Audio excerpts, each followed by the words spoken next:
Estamos en Budapest, Hungría, año 1944.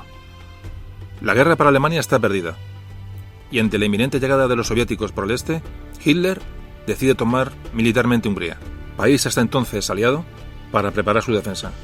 Esta decisión acarrea la orden de exterminio de la población judía húngara, que hasta entonces había sobrevivido.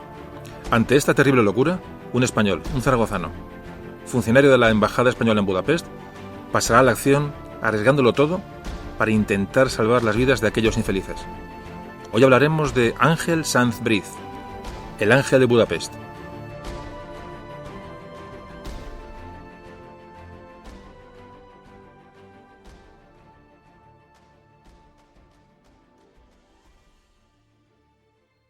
Memorias de un tambor.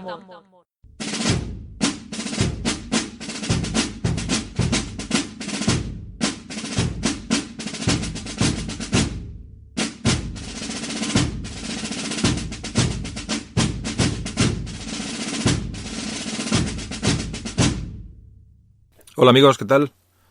Otra vez aquí hablando de historia de España. Hoy vamos a hablar del siglo XX, puramente siglo XX.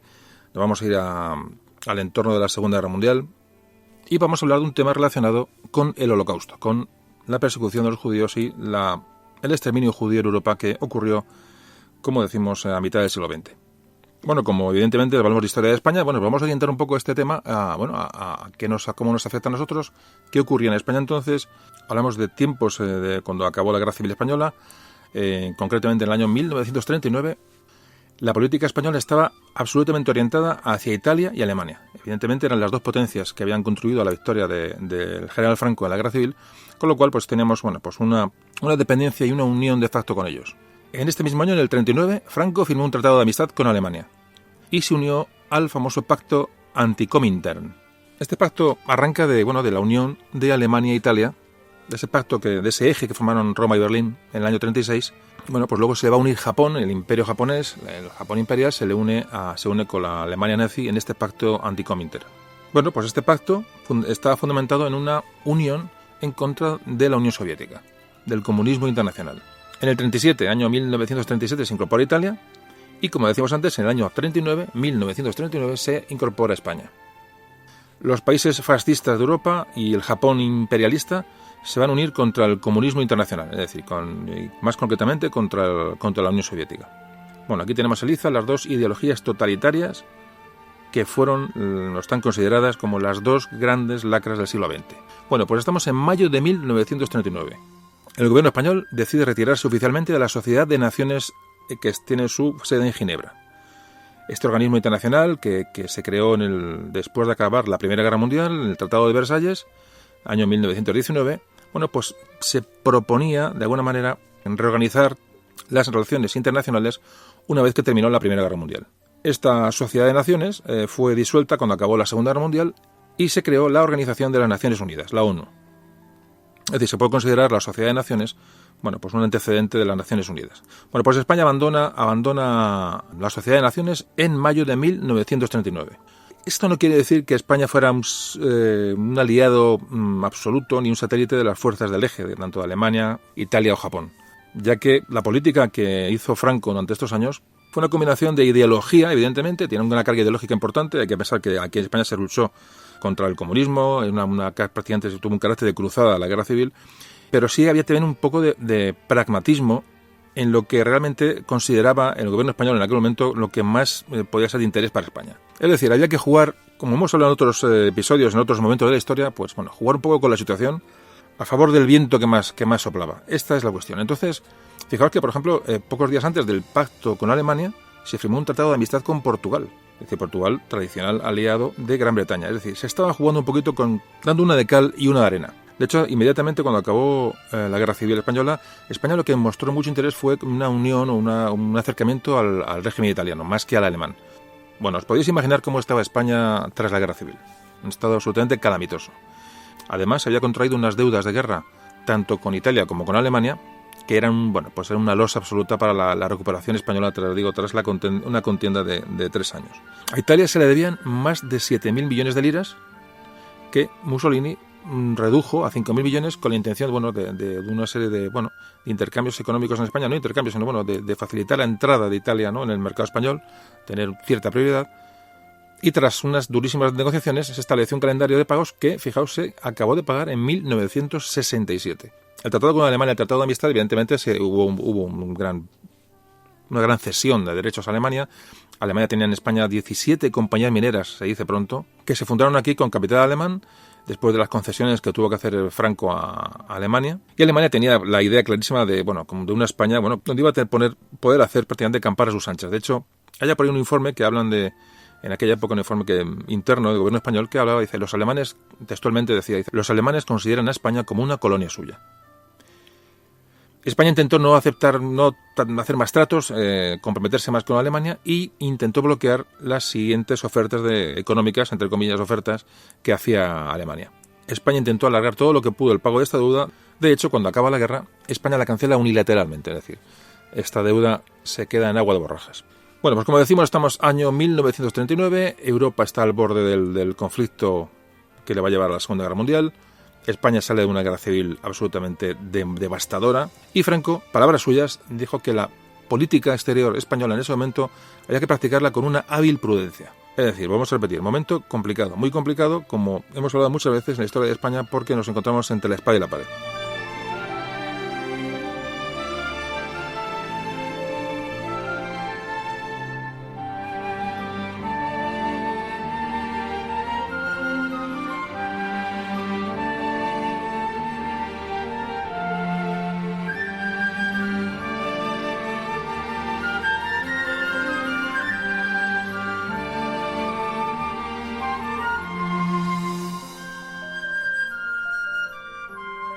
Bueno, pues la sorpresa viene cuando, en agosto de 1939, en todo este ambiente de tensión y de dimes y diretes, Alemania y la Unión Soviética firman un pacto de amistad, el famoso pacto que firman Ribbentrop y Molotov, tan solo 2 semanas después de que Franco hubiera nombrado el primer gobierno de la posguerra. Bueno, la sorpresa para el general Franco y para el gobierno español fue absolutamente increíble, porque además, claro, contradecía todo lo que se había hecho durante la guerra civil. Es decir, un pacto entre Alemania, nuestros aliados, con los rusos, que eran prácticamente para el gobierno de Franco era el enemigo a batir. Bueno, pues nos deja absolutamente descolocados, totalmente descolocados. De hecho, hay el titular del día siguiente al pacto entre Alemania y Rusia, el titular del diario Arriba, que era el diario falangista, era, a grandes letras, ponía sorpresa, tremenda sorpresa.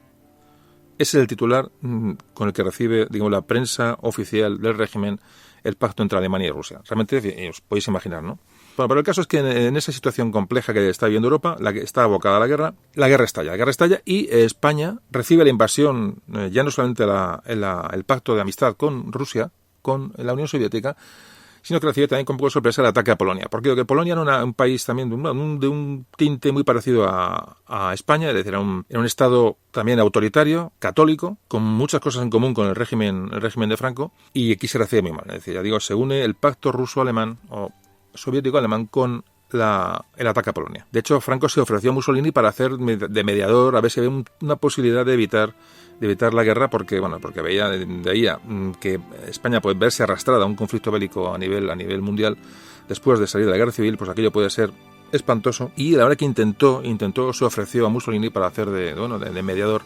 El caso es que no llegó la cosa a nada, y la guerra era prácticamente inevitable, y el 1 de septiembre de 1939, Alemania invade Polonia. 2 días después, el 3 de septiembre, Gran Bretaña y Francia declaran la guerra a Alemania. Justo al día siguiente, el día 4, España anuncia su neutralidad. Franco volvió a hacer un llamamiento público, a intentar llamar a la sensatez, a la cordura, a reanudar negociaciones, pero sí que tenía un sector duro del falangismo, un sector duro dentro de su propio ámbito, que estaba satisfecho con el estallido de la guerra y realmente lo iba a tener complicado. Es decir, España no estaba en condiciones de entrar en una guerra, y si no, podéis preguntar, padres o vuestros abuelos, o incluso a uno de vosotros que puede ser que viviera aquella época, cómo se vivía en España en 1939. Demencial meterse en otro conflicto, absolutamente demencial. Como antes decía, el régimen español tenía mucho interés en la alianza o en las buenas relaciones con Italia. E Italia también tenía esas mismas sensaciones con España. Es decir, parece ser que había un pacto entre Mussolini y Hitler, Evidentemente, Italia tampoco se fiaba de Alemania, es decir, era una potencia muy superior y buscaba un poco prevalecer en el sur de Europa. Y parece ser que se propuso, o hubo un conato, de establecer lo que se llama un eje, en vez de cambiar el eje Roma-Berlín, es decir, Alemania e Italia, por un eje Roma-Madrid. Esto evidente no cuajó, pero bueno, se llegó a poner sobre la mesa. Es decir, un poco para hablar un poquito de cuál es la situación de España, el gobierno español en aquella época de la posguerra, con quién buscaba alianzas y con quién no. Es decir, se buscaba un poco la amistad con Italia. Llegamos al año 1940. Francia ha sido invadida por Alemania en esa famosa guerra relámpago que realmente dejó al mundo boquiabierto. La potencia alemana en ese momento era incontestable. Y España en ese momento de viento a favor, evidentemente los aliados eran los alemanes, proclamó un estado de no beligerancia. Esto no quiere decir neutralidad, sino era aliado del eje, es decir, aliado de Alemania e Italia, pero no iba a luchar en la guerra. Estamos hablando de un momento en que, como antes decía, el viento sopla a favor y en ese momento Alemania está amenazando con que la guerra puede ser corta y rápida. ¿Qué pasaba en aquellos momentos en España? Bueno, pues en España que era un estado no beligerante, pero realmente tenía unos tintes también prácticamente de neutralidad. De hecho, el territorio español sirvió de puente para aquellos agentes aliados también que huían de Francia para atravesar los Pirineos, bajaban desde Francia para volver a sus países de origen, atravesaban los Pirineos, atravesaban la península y intentaban llegar a Gibraltar o a las costas atlánticas para embarcarse en algún navío y que les llevaran de regreso a su país. Hubo mucho británico que utilizó España como salvavidas. Y al revés, alemanes que llegaban a España, militares alemanes, volvían a Alemania también a través de España. Es decir, España se convirtió en un puente, que aunque era aliado del eje, pero realmente se convirtió en un lugar de paso, como os decía, tanto de unos como de otros. También se convirtió en un centro de operaciones para todos los servicios secretos, tanto aliados como alemanes, como del eje. Al igual que las colonias españolas en África, que eran también unos centros de espionaje tremendos. Aparte de ser un refugio de mucho fugitivo, mucho desertor. Es decir, España se convierte un poquito en un cajón de desastre después, cuando la guerra se desata. Y un lugar de cierta seguridad y de cierta tranquilidad, tanto como para los aliados como para la potencia del eje. Bueno, y vamos directamente, saltamos al famoso 23 de octubre de 1940. El famoso día en que Franco se entrevista con Hitler en Hendaya.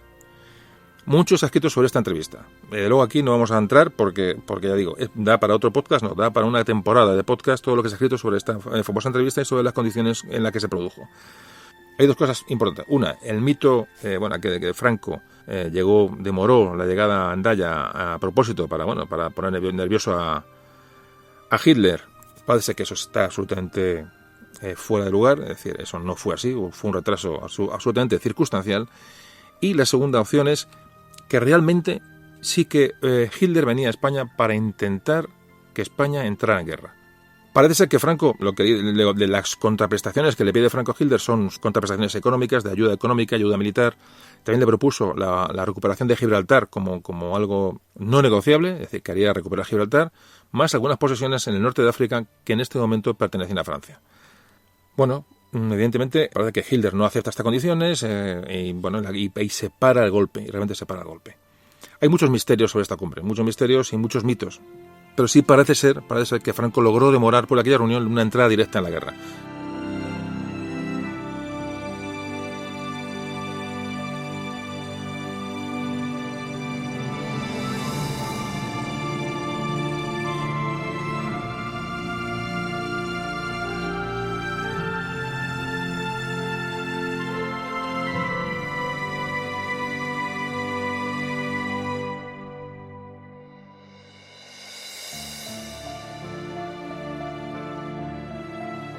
Te digo que repetimos que el estado de hambre, penurias y tras esa devastadora guerra civil no nos permitían prácticamente ese esfuerzo. Era un lujo que no nos podíamos permitir y aunque el ejército español tenía experiencia de combate, evidentemente tras 3 años de guerra, el ejército podía estar preparado, pero ni había material, ni había dinero, ni había prácticamente logística propia para aliarse con el eje, con Hitler y con Italia.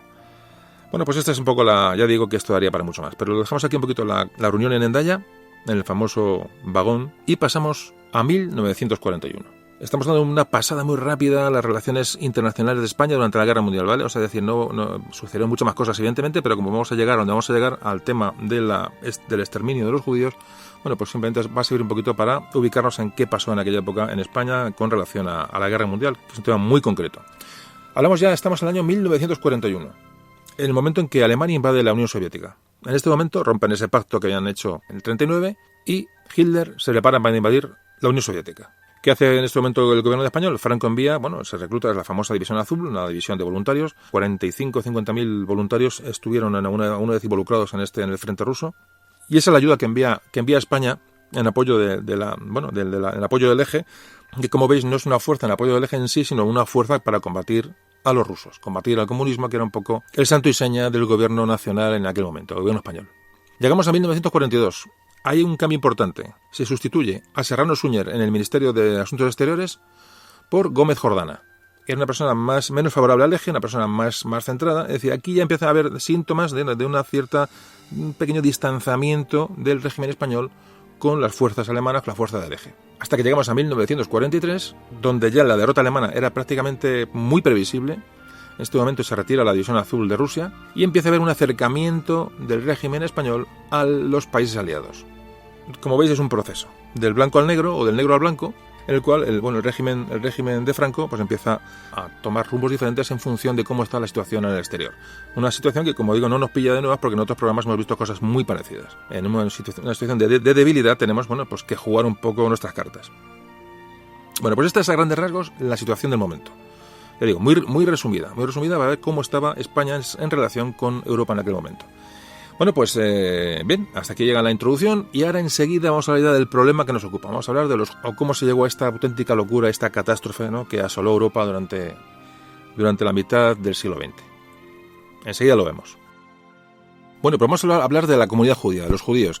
Pues los judíos han sido discriminados desde hace 2000 años. Han sido excluidos de las sociedades continuamente. Todos los países europeos alguna vez les han expulsado de una manera u otra. Por supuesto, sabéis que España los expulsó en 1492, el decreto de expulsión de los judíos que firmaron los reyes católicos. Pero ya digo, no solamente ocurrió en España, ocurrió en muchos sitios. Las persecuciones de los judíos fueron una constante durante los siglos de historia europea. Famosos pogroms. Los pogroms son, ataques a judíos, ¿no? Acciones violentas contra judíos que se produjeron en todas las ciudades importantes de Europa de una manera prácticamente regular. Pero ya en tiempos mucho más contemporáneos, si hablamos del siglo XIX, siglo XX, en Alemania los judíos se sintieron, como en su casa, se instalaron allí y había una comunidad judía bastante importante, ya digo, en Alemania. Estamos hablando de la primera mitad del siglo XX, en la que el antisemitismo, el antijudaísmo era muy común en países como Polonia, la Unión Soviética, en Francia, en Estados Unidos incluso. Y fijaos, curiosamente Alemania no era un país que se le tomara como muy antisemita, era una sociedad que se la consideraba moderna, una sociedad civilizada, pero se produce la Primera Guerra Mundial. Y a resultas de la derrota alemana en la Primera Guerra Mundial, años después, con el ascenso del partido nazi al poder en Alemania, se va a culpar a los judíos de esta derrota. Ese chivo expiatorio que han sido siempre para situaciones complejas en cualquier situación y en cualquier país. ¿Por qué han sido chivo expiatorio tradicionalmente? Pues me imagino que todos tendréis una idea de esto. ¿Qué se puede decir? Comunidades muy cerradas, muy ensimismadas, muy mirando hacia ellos mismos. Tema religioso, era una religión que era diferente a las religiones preponderantes en Europa. Temas económicos, eran gente que manejaba muy bien el dinero, eran prestamistas. Entonces, claro, tener a la gente en su mano, eran comunidades muy cerradas. Y ya digo, con el dinero en su poder, pues esto ha hecho que el judío así haya sido siempre el punto de mira cuando ha habido algún problema. Se les ha asociado, ya digo, con su diferente religión, con su posesión de dinero, siendo sus comunidades y costumbres muy cerradas. Y ya digo, eso ha sido prácticamente durante toda su historia prácticamente su tumba. Pues casualmente esa Alemania moderna o esa Alemania con formación de la población por encima de la media va a ser casualmente o contradictoriamente la que va a atacar a los judíos y los va a perseguir con mucha más fuerza. Como decía, los nazis volvieron a utilizar a los judíos como chivo expiatorio de la derrota de la Primera Guerra Mundial. Les culparon de todos los males, de todos. Decían que había una conspiración de judíos para acabar con la Gran Alemania, con las tradiciones propias de Alemania, y por ese motivo el judío tiene que ser expulsado de Alemania a toda costa y borrar su huella. Cuando el partido nazi llega al poder, evidentemente toda la oposición política es detenida, es decir, no hay una oposición que pueda hacer frente a esta ideología nacionalsocialista, y el camino para anular, para neutralizar, para expulsar a los judíos está prácticamente vacío de obstáculos, y Hitler lo que hace es, ir directamente a por ellos. Primero se les boicotean los negocios, es el primer paso, es decir, no se les compra. Segundo, La segunda fase de este ataque contra la población judía es expulsarlos de los trabajos. Es decir, son despedidos de los trabajos los trabajadores judíos. Y a esto se le asocia un siguiente paso en el tema de los negocios, que es confiscar los negocios. Es decir, ya no se les boicotea, sino que encima se les confisca los negocios a los judíos. Los alumnos judíos fueron expulsados de todas las aulas, de cualquier tipo, clase, edad. Es decir, desde las escuelas básicas, primarias, a las universidades. Son expulsados, son intimidados. Y gradualmente fueron viéndose conculcados sus derechos de una manera progresiva, pero absolutamente exacerbada. Por ejemplo, aunque pasó una anécdota, no se les permitía tener mascotas, para que os hagáis una idea. Es decir, hasta ese punto de intromisión en la vida privada llegaba la obsesión por los judíos. Hasta que llegó la famosa noche de los cristales rotos. Una noche en el mes de noviembre de 1938, la conocida como la Kristallnacht. La Kristallnacht fue digamos, la culminación de este ataque. Es decir, ese día fueron sus negocios quemados, fueron golpeados, fueron arrestados, fueron muchos asesinados, fueron quemadas las sinagogas. Eso tenéis mucha documentación, ya digo, sobre todo mucho en cinematográfica y por supuesto libros que os pueden ayudar a saber qué ocurrió allí. Realmente, haciendo un pequeño receso, particularmente lo que hemos leído o lo que he leído sobre el tema realmente es sobrecogedor, porque a la población se le lleva a esta situación de una manera increíble. O sea, esa Alemania culta, esa Alemania preparada, esa gente preparada, es arrastrada a esto por una serie de ideas, una serie de proclamas que a fuerza de repetirlas calan en la gente. O sea, estas mentiras, este hacer archivo expiatorio al que tienes enfrente, en este momento, en este caso la comunidad judía, llega un momento que la gente se lo cree. Es decir, todos somos susceptibles de que nuestro cerebro sea hecho papilla. Hay que estar siempre muy alerta con las tonterías que nos pueden decir. Muy alertas, siempre. Y tener un criterio, y tener una preparación, una formación y un criterio propio. Es fundamental. Y por eso la historia es muy importante. Está el famoso dicho ese de el que no conoce su historia está condenado a repetirla. Bueno, puede ser. Pero realmente lo que pasó en Alemania es inexplicable. Pero cuando uno habla o lee con alemanes de la época, ellos tampoco se lo explican. Dicen, no sabemos qué nos llevó a aquello. Porque luego lo han visto en frío y dicen, pero qué barbaridad. O sea, a mí el testimonio de muchos alemanes después de todo esto, lo que me choca es su estupor, ¿no? Decir, ¿cómo nos llevaron a esto, no? Porque realmente nosotros seguimos esta corriente, ¿no? Nos involucramos en esta masa, nos involucramos en esta ideología realmente asesina y suicida. Y esto, un poco el mensaje es ese, o la moraleja de todo esto es que eso puede ocurrir. Es decir, tú a un pueblo le repites una serie de programas una y otra vez y otra vez y otra vez y otra vez y otra vez y otra vez, si esto lo amparas, en una localización geográfica, un idioma diferente y en una religión diferente, es decir, una serie de, que cualquier cosa que te puedas agarrar, y esa gente, el cerebro se le deshace, y esto es lo que ocurrió en Alemania, pero es extremadamente estremecedor, ¿no? Estremecedor. Ver cómo se puede manejar la mente humana y cómo se puede manejar las masas. Estamos hablando de hace 2 días, Ya no estamos hablando de Edad Media ni siglo XVIII, no, estamos hablando realmente de antes de ayer. Y esto ocurrió. Pero esto está repetido en la historia muchas veces. Un poco que nos sirve de experiencia lo que pasó en la Alemania de mitad de siglo, que no hace nada. Sobre todo hay que estar muy alerta con las tonterías que nos pueden llegar a decir desde un estrado, ¿no? Hay que tener mucho cuidado y tener criterio, como antes comentaba.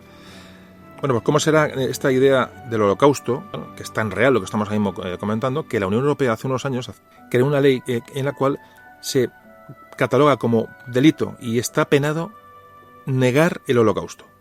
Pues sabéis que por ahí sale de vez en cuando algún figura diciendo bobadas, que si esto no existió, que si no fueron 6 millones, que fueron 6.000, que si tal, que si cual, que si para arriba, que si para abajo.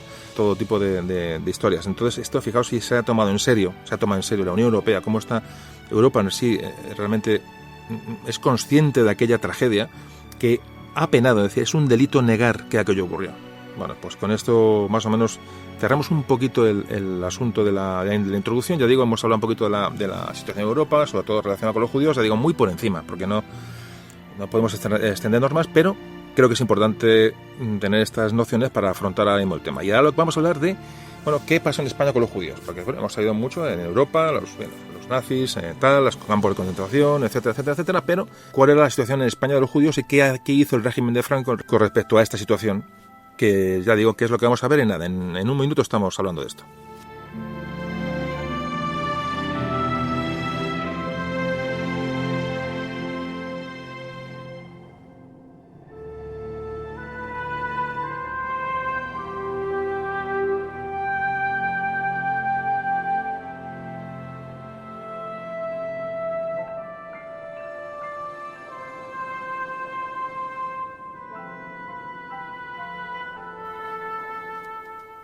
Bueno, pues nos encontramos con la España de Franco, la España de la posguerra, del general Franco, que, bueno, como antes comentamos, una política de alianza con Alemania, con Italia, a resulta de esa ayuda que se recibió durante la guerra. Y entonces, bueno, ¿cuál fue la posición del gobierno español, o concretamente del general Franco, con respecto a la situación de los judíos? Bueno, pues estuvo moviéndose siempre entre un... Vamos a ver, hay que decir que separó siempre el gobierno español, o las ideas del régimen de la época, separó muy claramente lo que eran los judíos de los sefarditas, es decir, de esos judíos de habla española que fueron en su día expulsados durante el decreto de 1492, y posteriormente se siguieron expulsando judíos prácticamente durante toda la historia española. Eran los famosos judíos sefarditas. El sefardita en hebreo quiere decir españoles. Se calcula que hoy hay unos 2 millones de sefarditas por el mundo. Fijaos cómo lo que hablamos de los judíos, cómo mantienen su tradición y cómo mantienen su pasado, y que hoy quedan 2 millones de judíos sefarditas españoles por el mundo, es decir, descendientes de aquellos que fueron expulsados.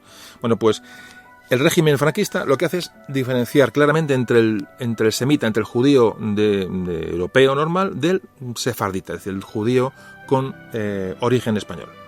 Hay que decir muy claramente que el gobierno español está muy condicionado por la coyuntura europea en ese momento, en ese pacto, prácticamente metidos de lleno, aunque no éramos beligerantes, pero sí apoyamos, como antes comentaba, un pacto de no beligerancia, lo que no quiere decir neutralidad.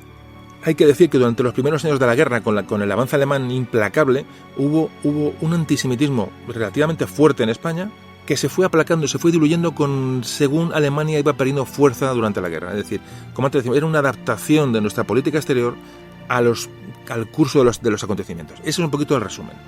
Y evidentemente el antisemitismo, el antijudaísmo se ve absolutamente, prácticamente cerrado cuando en 1950 el régimen de Franco es reconocido por las potencias occidentales, vencedoras de la Segunda Guerra Mundial. Es un poquito muy a grandes rasgos, ahora un poquito lo vamos a desarrollar, pero a grandes rasgos es el asunto. Es decir, empieza con un fuerte antisemitismo propio de esa alianza, una alianza forzada con los países que ayudaron al régimen durante la Guerra Civil, y eso se va a ir diluyendo, como antes decía, según la guerra va tomando otro cariz y Alemania se va debilitando. Aún así hay que decir que, fijaos, el último discurso que dio Franco antes de morir, lo dio en 1975, pronunció una frase que hacía referencia al contubernio judeo-masónico comunista internacional. Es decir, nombró a los judíos en su último discurso como un aspecto negativo y como un enemigo de España. Quiere decirse que siempre ha estado sobre la mesa el tema de los judíos, siempre.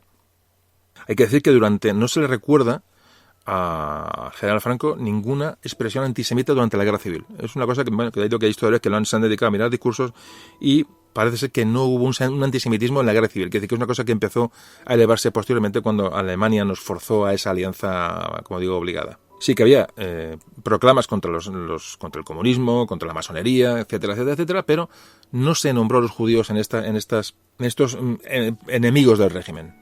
Pero ya digo, había una de cal y una de arena, porque constantemente aparece ese antisemitismo del régimen, es constante. En el año 43 hay una carta que manda Franco al Papa Pío XII, en el cual le habla del cuidado que hay que tener con estos judíos.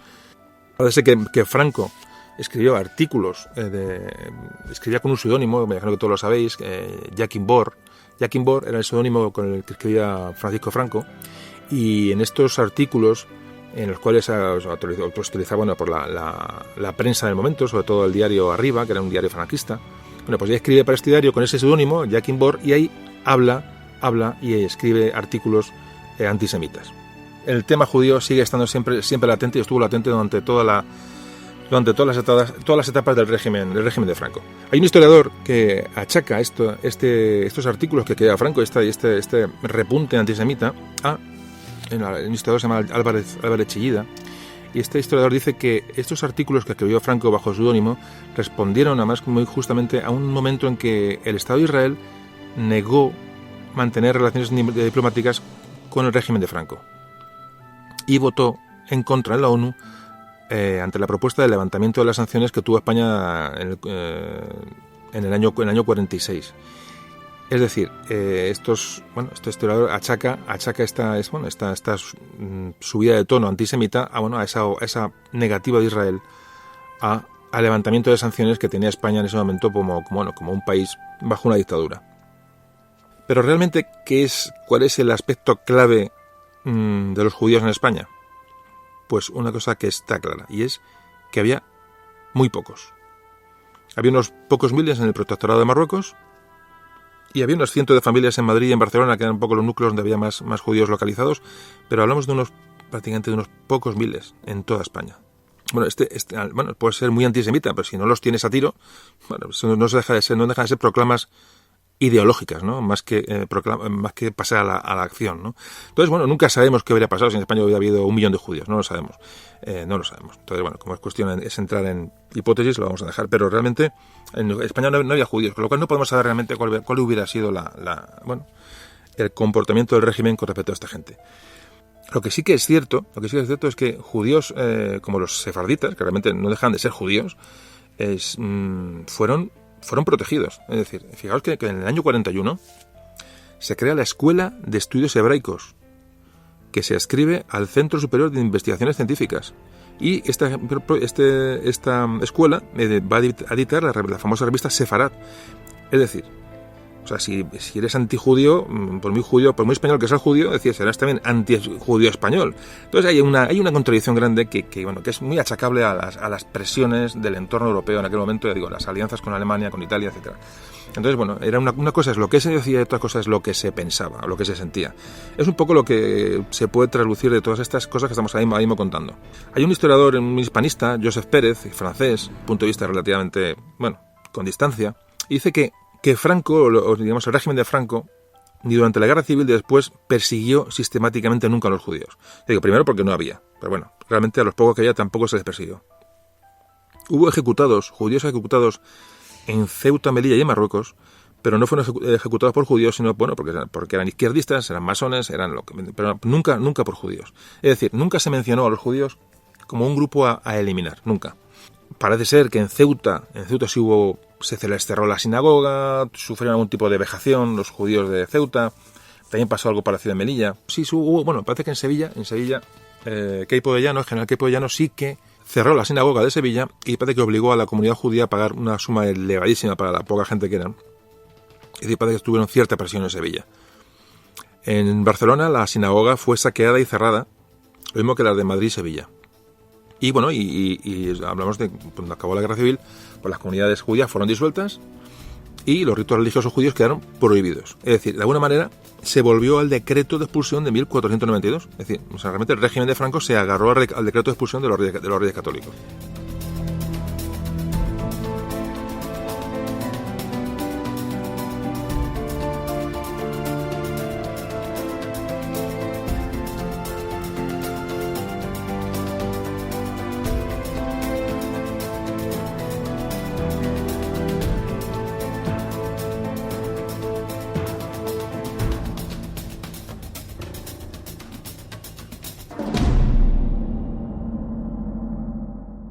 Pero hasta qué punto aquello fue real, es que como no había judíos, como antes comentaba, realmente no se puede saber realmente cuál era la intención verdadera. Como veis, estamos dando vueltas al asunto para llegar a nuestro personaje. ¿Esto cuándo llega? Ya llegaremos. Un poquito, siempre es una excusa para hablar de historia y conocer un poquito más nuestro entorno. Ya digo que siempre os aconsejo que aparte de lo que podéis escuchar aquí, que yo pueda comentar, enseguida os cogéis bajáis a la biblioteca más cercana, cogéis un libro y os ponéis a leer y realmente que tengáis vuestra propia opinión sobre todos estos asuntos. Yo un poco os dejo ahí os abro la puerta y os enseño lo que hay dentro, pero no pasamos dentro porque realmente digo que no, aparte es que no daría tiempo. Bueno, pues vamos a hablar de la posguerra y la Segunda Guerra Mundial. Ya nos acercamos al tema que nos ocupa. ¿Qué pasa durante la Guerra Mundial? Un elemento importante, la embajada alemana en Madrid. Es decir, las presiones que ejercen los alemanes sobre el gobierno de Franco son tremendas. Hay que tragarse una campaña de propaganda, pero absolutamente salvaje, que evidentemente tuvo que contar con el apoyo de las autoridades franquistas, es decir, no se podían negar, ¿vale? No se podían negar. Se controlaban las noticias que aparecían en la prensa. En los noticiarios de cine se hablaba constantemente sobre Alemania. Fijaos que en el año 41 se veía más cine alemán que norteamericano. Con eso ya os digo todo. Es decir, había un control de Alemania sobre la propaganda dentro de España que era absolutamente global. Subvencionaron editoriales. En estas editoriales, los alemanes, que eran subvencionadas por capital alemán, se publicaban clásicos antisemitas, antijudíos, traducidos de autores alemanes, o se publicaban autores pronazis españoles, se les publicaban los libros sin ningún tipo de problema. Es decir, en este momento de esta publicidad, de esta propaganda que Alemania ejerce dentro del territorio español, se alcanza, y sí se alcanza, digamos, de alguna manera, el mayor antisemitismo que se puede, digamos, por decir una manera, conocer en España. Son estos momentos en el que, bueno, como repito, a fuerza de contar una cosa y de que calar en el cine, en la radio, en los periódicos, es decir, a fuerza de leer lo mismo, la misma noticia, al final uno se acaba rodeando de esta idea y puede llegar hasta creérsela, ¿no? Por esto un poquito lo que ocurrió con la propaganda nazi en España. Hay que decir que la propia prensa española pues tampoco se iba a salir de esta línea, es decir, de alguna manera, bueno, pues también se criticaba, o sea, eran antisemitas en muchos comentarios, muchos editoriales de los periódicos. Criticaba, por ejemplo, la Iglesia sí que criticaba, digamos, el ataque que estaban sufriendo los cristianos, los católicos en Alemania. Esto lo criticaba mucho del nazismo, es decir, ahí no se callaron, a pesar de que hubiera alemanes en España controlando. La Iglesia no se cayó, pero tampoco criticó el antisemitismo, es decir, bueno, pues esa es un poquito la situación. Ya digo que todo esto hay que tomarlo en el contexto de los escasos judíos que había en España. Es decir, más o menos, antes comentaba, creo que había 20 y tantas familias en Madrid, muy poquitas familias, y en Barcelona se habla de que había 500.000 de judíos, más o menos, controlados. Que evidentemente todos estos se ven obligados, en el momento que Franco gana la guerra, todos estos judíos se ven obligados a convertirse al cristianismo. Eso por supuesto, eso ya de entrada. Pero ya digo, eran despreciable el número de judíos que había en España. Aún así, no sabemos si para agradar al amigo alemán, no lo sabemos por qué, pero se adoptaron medidas policiales para controlar a los judíos que había en la península. Fijaos, hay una circular en mayo de 1941 de la Dirección General de Seguridad que se ordena a todos los gobernadores civiles que abrieran una ficha a cada judío, español o extranjero, y se diera cuenta de su grado de peligrosidad. Entre comillas, es decir, en textual, se pedía especial atención a los sefardíes por su mayor facilidad para ocultar su origen y poder realizar así manejos perturbadores. Es decir, aún al sefardí, al que se supone que se tenía que proteger, se decía que se le vigilara más porque podía pasar más desapercibido. En todos los documentos de identidad de los judíos en España, o permiso de residencia temporales, se escribía con tinta roja la palabra judío. Bueno, estamos hablando, decimos, Mario, ¿cómo es posible? Pues si es posible, primero porque además, fijaos, Himmler, el famoso SS de las SS alemanas, que era el encargado, que antes comentamos que fue el encargado de diseñar todo este plan de exterminio, visitó España y se entrevistó con políticos españoles.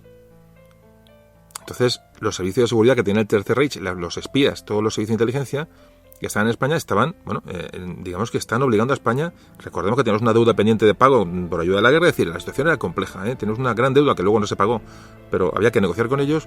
Entonces, bueno, había que darles una impresión de aliado y que íbamos a hacer lo que más o menos ellos marcaran, ¿no? Entonces, fijaos, bueno, pues puede ser que todas estas medidas antisemitas, cuando digo había muy poquitos, bueno, se tomaran un poco para contentar al amigo alemán. Puede ser, ya digo que muchos historiadores van por este camino. Pero, sin embargo, volvemos a lo mismo. El régimen de Franco permitió a los sefarditas, a los judíos sefarditas, incluso continuar con sus ritos, es decir, en Ceuta, Melilla y Protectorado de Marruecos, pudieron seguir, con sus prácticas religiosas. O sea, es toda una contradicción, Y fijaos, incluso cuando Francia fue derrotada por Alemania prácticamente, al principio de la guerra, que fue que cuando parecía que aquello iba a ser un camino de rosas para Alemania, hasta en ese momento España autorizó el paso de judíos por España con rumbo a otros países de acogida. Normalmente iban a Portugal o embarcarse en Puerto del Atlántico, pero se calcula que entre unos 25.000, 35.000 judíos pasaron en aquellas fechas por España buscando refugio y no se les opuso absolutamente nada. Luego, posteriormente a de este paso de judíos, parece que cambió otra vez la política respecto a los judíos, y empezaron a ponerse trabas a los visados.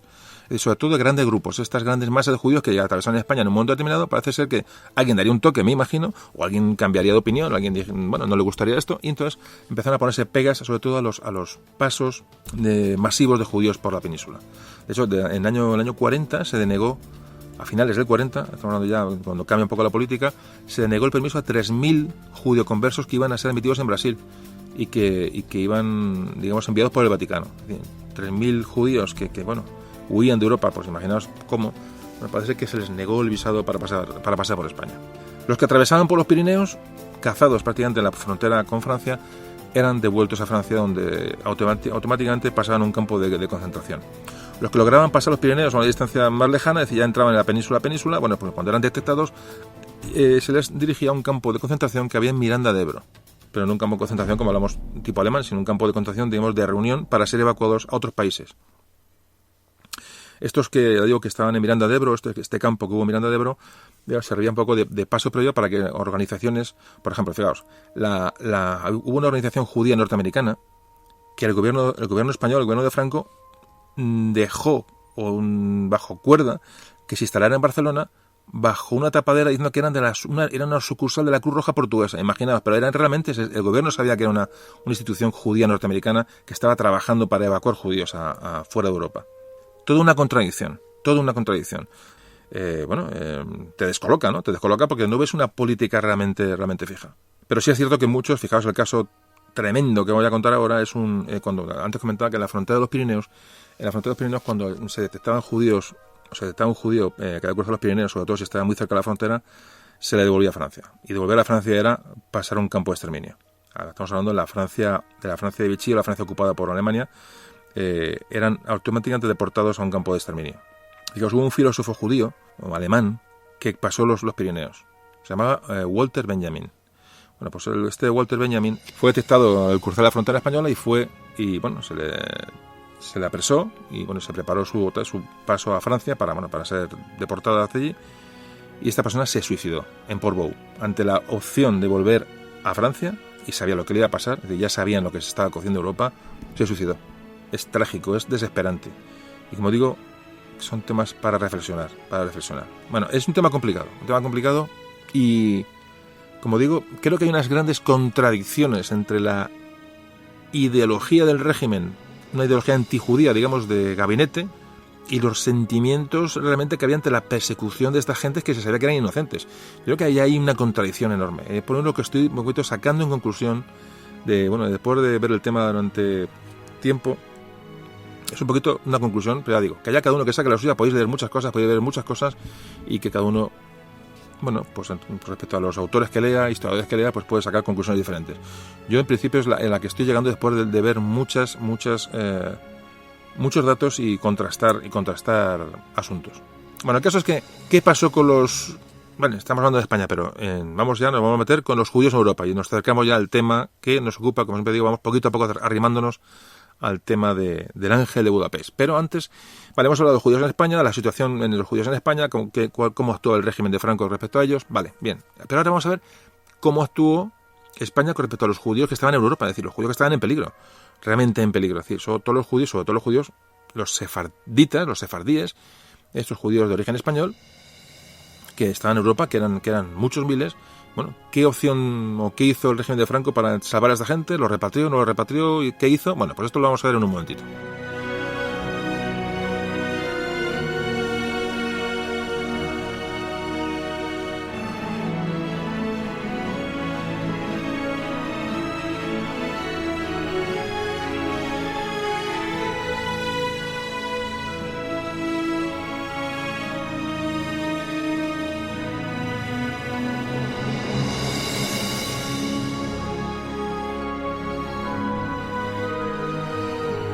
Bueno, pues vamos a hablar de los judíos sefardíes.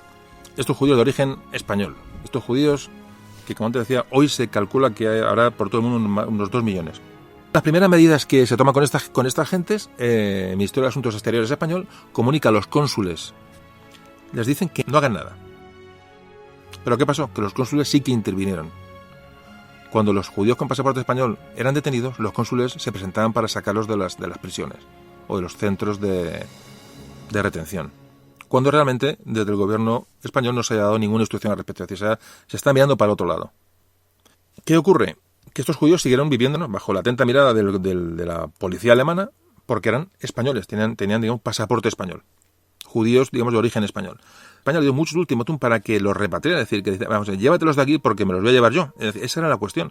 De hecho, hay un ultimátum que manda el gobierno alemán al español, en el que dice que en el plazo de unos meses o el gobierno de Franco los repatria a España, se los lleva de donde están, o van a ser enviados al este, a campos de concentración, donde no podrán volver hasta el final de la guerra. En realidad en esos campos hubieran sido exterminados, en que a nadie le quepa duda. Ya el gobierno español empezaba a tener noticias de lo que estaba pasando en estos famosos campos del este. Ya empezaban a llegar noticias, como luego veremos. De hecho, la primera noticia que le llega al gobierno franquista es de lo que estaba pasando con los judíos en Europa. Es un informe que le llega elaborado por un grupo de médicos que habían estado de visita en Austria y Polonia, y en el que textualmente se habla de es un exterminio de locos. Y hablaban de la reclusión de los judíos en guetos, dice, donde hablaban de que se morían de enfermedades y morían de hambre. Es decir, ya llegan noticias a España oficiales del exterminio y de los guetos que se van creando, como tú sabéis, por ejemplo, el gueto de Varsovia, es decir, hubo muchos guetos donde empezaron a ser encerrados toda esta población de origen judío. Estas informaciones posteriormente fueron corroboradas por la División Azul, es decir, en despachos de la División Azul, despachos secretos, la división que se envía en 1942, ya informes de la División Azul hablan de matanzas sistemáticas de rusos y polacos. Es decir, el régimen de Franco empieza a estar al día de lo que está pasando en Europa. En el año 1943, en julio de 43, la Embajada Española en Berlín ya claramente informa al gobierno español de que los judíos están siendo enviados a campos polacos donde son asesinados. Hay un informe de la Embajada en Berlín que dice, ojo, que eso está ocurriendo aquí. Es decir, las cosas empiezan a tornarse claras, muy claras. Y en 1944, te repito, ya se acerca al tema que nos ocupa hoy, la Embajada de Budapest ya da detalles muy precisos, concretamente sobre el campo de exterminio de Auschwitz. Es decir, el gobierno español no puede decir que no sabe lo que está pasando. ¿Qué hace el gobierno español? Bueno, pues a sabiendas de lo que está ocurriendo, claro, tampoco puede hacer otra cosa oficialmente. Pero la orden que da a los consulados de toda Europa es que no den visados para tránsito a España a judíos que no sean de nacionalidad española. No se admiten judíos no españoles para conceder el visado de salida de los diferentes países. ¿Pero qué pasó? Pues que la inmensa mayoría de los diplomáticos españoles no hicieron caso a esta orden y atendieron a los judíos. Como digo, ¿la orden del gobierno español era porque no podía hacer otra cosa? Vale. Pero realmente hizo la vista gorda luego con los cónsules. Es decir, no hubo problemas con el cónsul que deportó judíos no españoles. Es decir, como digo, hay en fin, es una situación muy compleja, muy compleja. Nunca sabremos realmente cuál era el espíritu del gobierno español con respecto a los judíos. Pero lo que es cierto es que el cuerpo diplomático prácticamente, en un gran porcentaje, no hizo caso a esta orden y empezó a dar pases, empezó a dar visados a judíos que no tienen origen español. El caso es que el plazo que tenían los judíos sefardíes para solicitar la nacionalidad española había expirado el 31 de diciembre del año 30. Además, los cónsules sabían que ni sefardíes ni no sefardíes, si un sefardí caía en manos de la policía alemana, sabía cuál era el drama que le esperaba. Ellos lo sabían. Entonces, sefardíes o no, había que sacar a aquella gente allí como fuera. Se ha hablado siempre como una ejemplaridad del cuerpo diplomático español en toda Europa. Realmente se ha hablado siempre de esto, incluso reconocido, ¿sabéis por quién? Por los judíos. Por los propios judíos. Se ha hablado muy bien de los españoles siempre qué hicieron, porque realmente, claro, fijaos que España era un aliado, no beligerante, pero era aliado de Alemania, era un aliado del eje. Con lo cual, las embajadas españolas eran, digamos, embajadas amigas, es decir, un territorio amigo, un territorio aliado, con lo cual era un lugar en el cual se podían intentar salvar gente como fuera. Bueno, pues esto, muchos diplomáticos españoles hay que agradecerles ese esfuerzo y jugárselo todo porque realmente ponían en peligro sus propias vidas, ¿no? Pues mucha gente se salvó gracias a estos diplomáticos. Diplomáticos que iban contra las instrucciones que recibían del gobierno, hicieron, pues ya digo, todo lo que pudieron para salvar a esta gente. Por ejemplo, vamos a decir nombres de diplomáticos españoles en el extranjero que se jugaron el bigote por salvar personas. Por ejemplo, Bernardo Roldán, Eduardo Gasset, Sebastián Romero. Los nombro porque realmente hay que nombrarlos. Estos eran cónsules en París y en Atenas. Ginés Vidal, que era embajador en Berlín, y su colaborador Federico Oliván. Julio Palencia en Bulgaria. Vale, y estos son digamos, la cabeza del cuerpo diplomático, pero ¿cuántos funcionarios por debajo ayudarían a esta gente a salvar vidas, ¿no? A salvar vidas. Realmente fue una época absolutamente terrible. Y bueno, y sobre todo, vamos a hablar del hombre del que vamos a hablar dentro de nada, que era Ángel Sanz Briz, que era en un diplomático que estaba en la embajada de Budapest en Hungría, y ya digo que es el que vamos a dedicar un poco al programa de hoy. Hay que decir que al final el gobierno español cedió a las presiones de los diplomáticos. Ahí siempre habrá dudas sobre si la reacción fue la correcta o se pudo hacer algo más. Siempre quedará esa duda porque realmente no se dieron muchas facilidades a los diplomáticos para que ejercieran esta repatriación de personas, ¿no? Por ejemplo, ya el gobierno español cede ante la embajada de Berlín en un momento determinado, en diciembre del 43. Se sabe que hay unos 360 y picos supervivientes judíos de origen español que estaban en el campo de Bergen-Belsen. Entonces el embajador en Berlín, bueno, pues no sabemos cómo, pero logra ya con la colaboración del gobierno español desde Madrid y con el gobierno alemán, logra sacar a estos casi 400 supervivientes que llegaron a la frontera española en febrero del 44. Un milagro, un auténtico milagro, porque estaban prácticamente, para ser ejecutados, como digo, en el campo de concentración.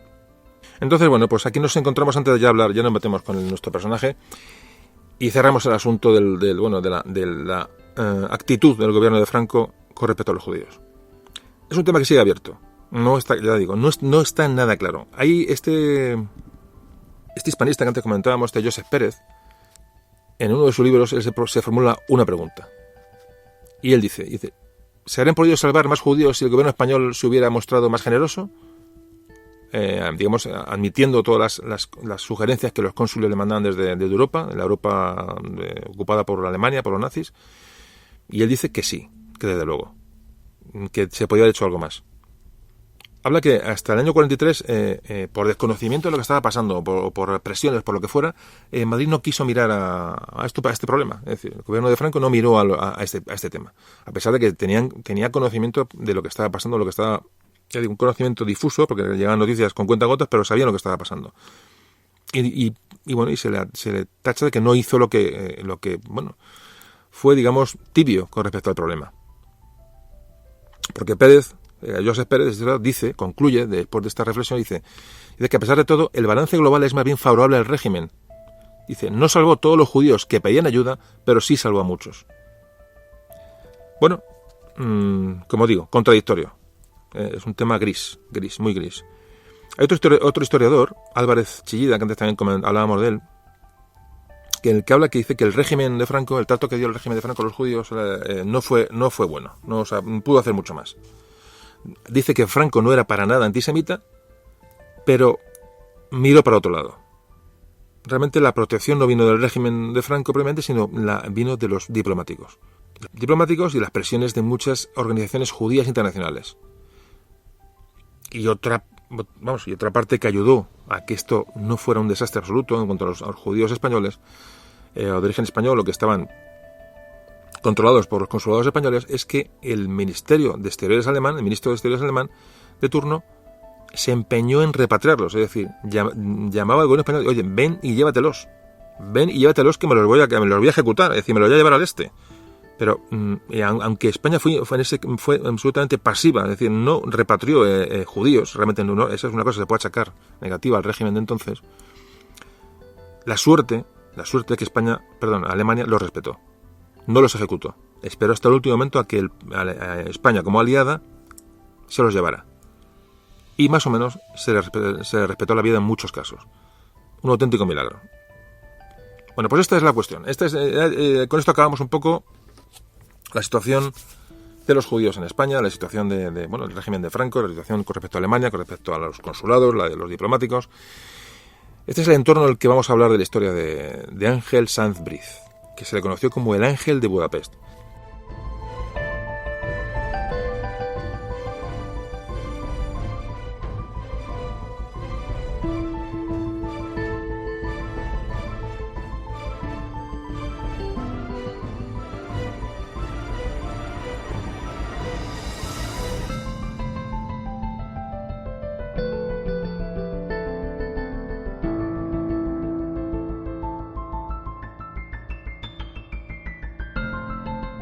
Bueno, pues ya entramos en el tema de hoy.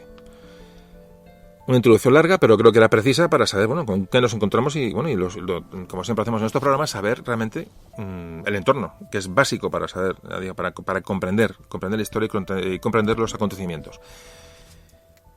Bueno, pues todos conocemos, evidentemente, la famosa película de Spielberg, el famoso Schindler, la lista de Schindler, que salvó, pues se calcula que entre más de 1.000 judíos, salvó, ya digo, del Holocausto, se habla de 1.200, 1.300. Esa película magnífica, que hace que todos tengamos una idea de lo que, de plasmar en la cabeza una idea, ¿no?, de lo que tuvo que ser aquello para aquella gente. Más o menos, imaginárselo es imposible, pero bueno, más o menos estas películas nos hacen reflexionar, nos hacen un poquito acercarnos a qué pudo ser aquello. Y entonces hablamos de esta gente, de estos diplomáticos, estas personas, diplomáticos o no diplomáticos, me da igual. Esta gente que arriesgó la vida por personas que no conocía. Bueno, pues una de estas personas es Ángel Sanz Briz, que con la ayuda de otro diplomático italiano, Giorgio Perlasca, los dos en la embajada de Budapest en Hungría, se estima que pudieron llegar a salvar más de 5.000 vidas. Más de 5.000 vidas. Realmente es increíble. Y bueno, y aparte evidentemente del espíritu solidario, digamos, de ayuda humana a las personas, hay que tener valentía. Pero claro, sí, todos pensamos, y bueno, hay que salvar, sí, pero hay que jugarse el tipo. Es decir, estamos hablando de un régimen nazi, de las SS, de la policía de Himmler, vamos a ver, cuidadito, y en un país que está absolutamente controlado por la inteligencia alemana. Esto sucedió en Budapest, en la capital de Hungría. Todo esto que vamos a narrar. Y para empezar a situarnos en el personaje, vamos a hablar un poquito quién era este Ángel Sanz. Bueno, pues Ángel Sanz Briz nació en Zaragoza en el año 1910. Estudió Derecho y fue destinado como diplomático, como encargado de negocios a la Embajada del Cairo, en Egipto. En el año 42 sale del Cairo y es destinado a la Embajada de Hungría. El problema de la Hungría, evidentemente, como todos sabéis, que la Guerra Mundial ya está en su apogeo, y Ángel Sanz Briz iba a encontrarse con la absoluta ante la encrucijada de qué hacer ante lo que sus ojos iban a empezar a ver en muy poco tiempo. Tenía la opción de mirar a otro lado y ser un espectador o actuar. Bueno, nos encontramos con que en el año 1944 la guerra estaba prácticamente perdida para Alemania. Como comentábamos en la entradilla del programa, los soviéticos avanzaban desde el este y todo preveía que la derrota alemana llevaba todo el camino de producirse.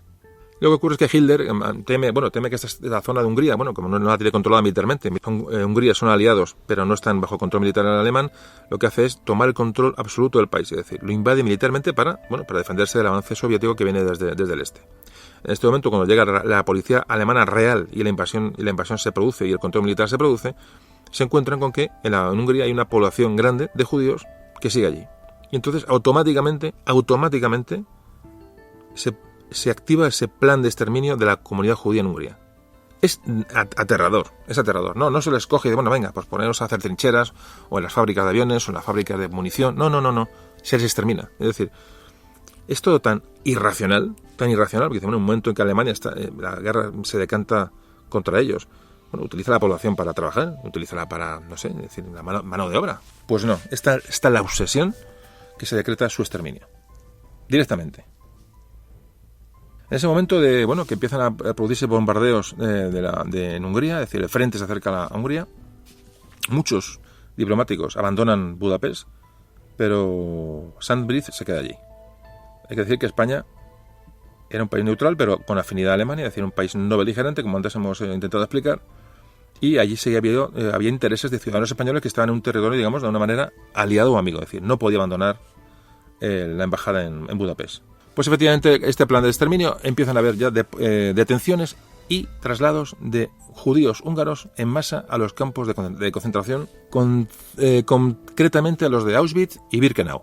Los judíos en Budapest, en Hungría, son perseguidos, son obligados a registrarse como tales, a coserse en su ropa la estrella de David, ese distintivo horrible y terrible que hemos visto todos en documentales, ya no solamente en películas de cine, hemos visto documentales reales de qué sucedió. Realmente es espeluznante. Y de ahí, pues iban embarcados en trenes para los campos de concentración, de los que la gran mayoría pues no regresaría. Se estima que este plan de exterminio de última hora en Hungría llevó a la muerte a más de 500.000 de judíos. Primero porque estaban allí, segundo porque hay muchos judíos que habían huido de otros sitios a refugiarse en Hungría. Bueno, pues el 25 de junio de 1944, Ángel Sanz envía una carta a Madrid diciendo lo que está pasando. Entonces, traslada las disposiciones que ha habido en Budapest contra los judíos. Hablan de que los judíos no podrán salir de sus casas más de 2 horas al día, y solamente por razón de actividades públicas o para realizar compras. Y se les recluye en sus casas. Queda prohibido a los judíos comunicarse por las ventanas. En los refugios habrá una sala para los judíos y otra separada para los vecinos, preferentemente en el lugar más seguro. En los tranvías los judíos solamente podrán ir en el segundo vagón. Se prohíbe a los vecinos albergar a los judíos. Estas son las primeras medidas que se tomaron cuando los alemanes toman militarmente Hungría. Se les obliga a entregar todo lo que tienen objetos de valor, objetos de oro, de plata, las radios, bicicletas. Todos los instrumentos un poquito de valor que tuvieran en su posesión están requisados. En 2 meses, ya digo, 500.000 de judíos fueron primero expulsados de sus casas y luego deportados a campos de exterminio. Terrible. Y el famoso informe que manda Ángel Sanz, manda a Madrid un informe en el que habla lo que le ha llegado, que está ocurriendo en el campo de Auschwitz. En el documento que le manda al gobierno español, poniendo en peligro también su integridad, hay planos del campo y hay detalles absolutamente de que conocía lo que estaba pasando allí.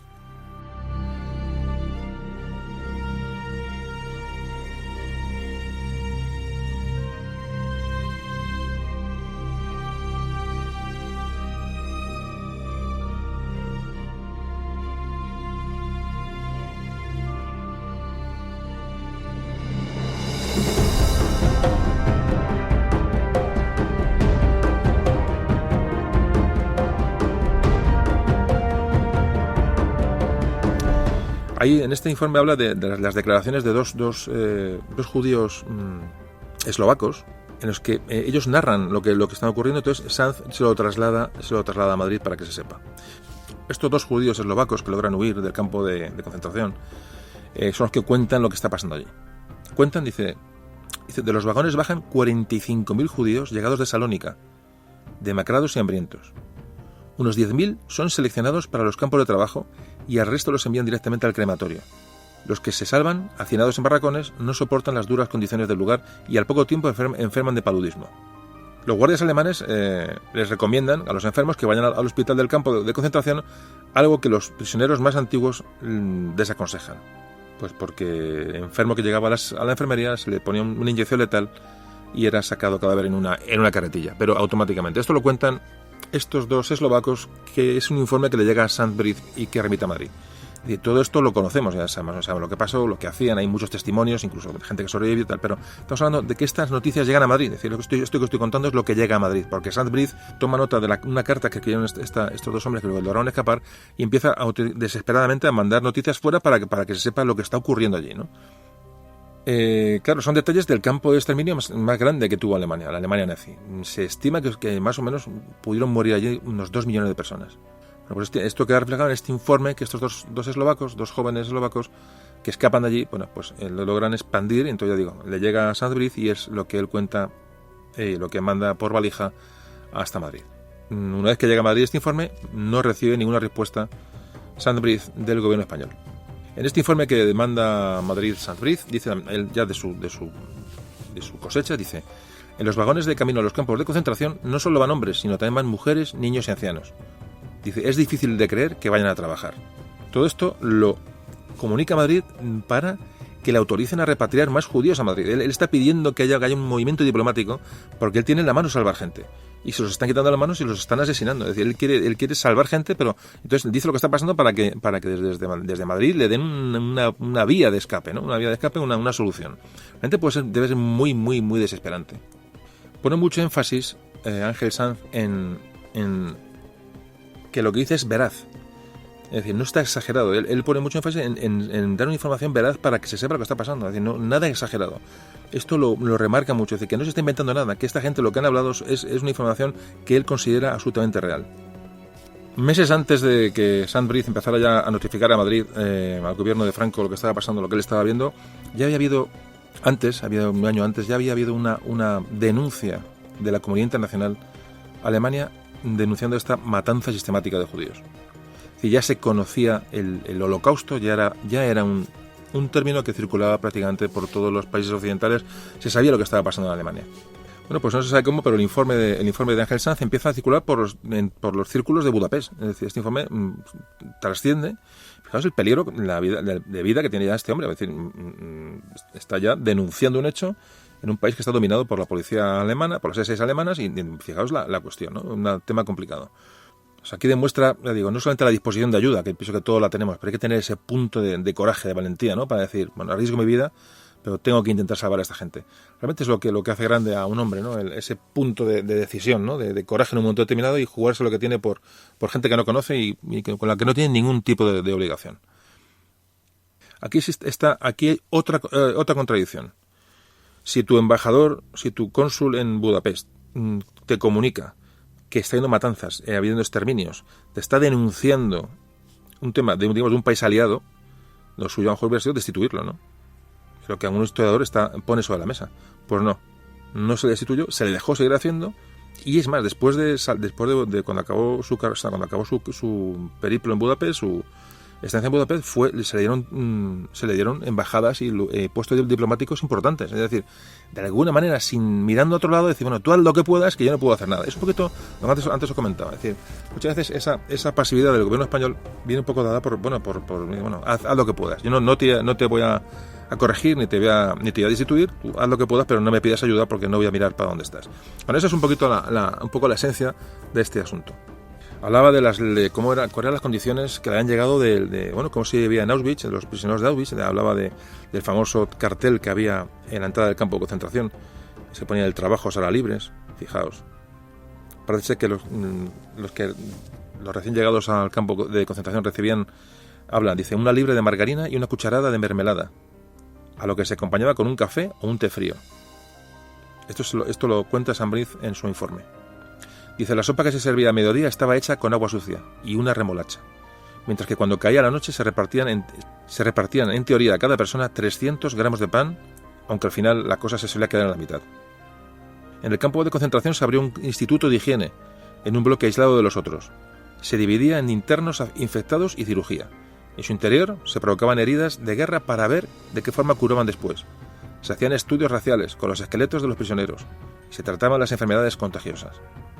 Además se hacían investigaciones sobre los efectos de la altitud, bajas temperaturas, la ingesta de agua de mar, siempre con los presos como cobayas y en contra de su voluntad.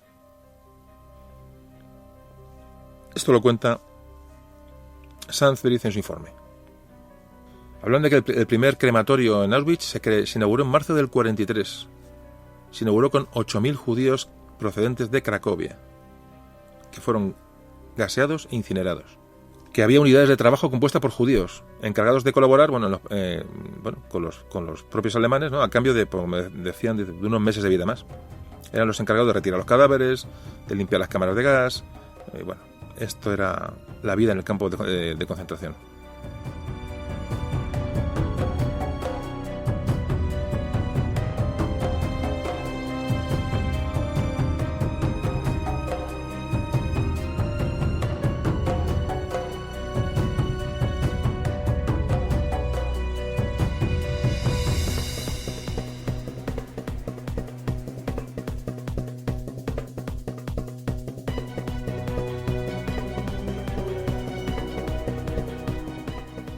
Ese testimonio de estos dos jóvenes eslovacos que antes comentábamos hablan de cómo ellos narran y ya digo, ponen mucho énfasis todos en la realidad de lo que están contando, es decir, quieren que la gente se entere, o sea, es desesperante, no es una crítica, no, la desesperación les lleva a contar con realismo lo que ellos han vivido. Entonces, dando como buenos estos informes que luego se corroboraron que era así, es decir, que no estamos inventando nada, ni estos jóvenes eslovacos inventaron nada, solo que, repito, este informe llegó a Madrid de alguna manera, estamos contando lo que llegó al gobierno español de lo que estaba ocurriendo en este campo de concentración. Bueno, pues cuentan cómo funcionaban las cámaras de gas.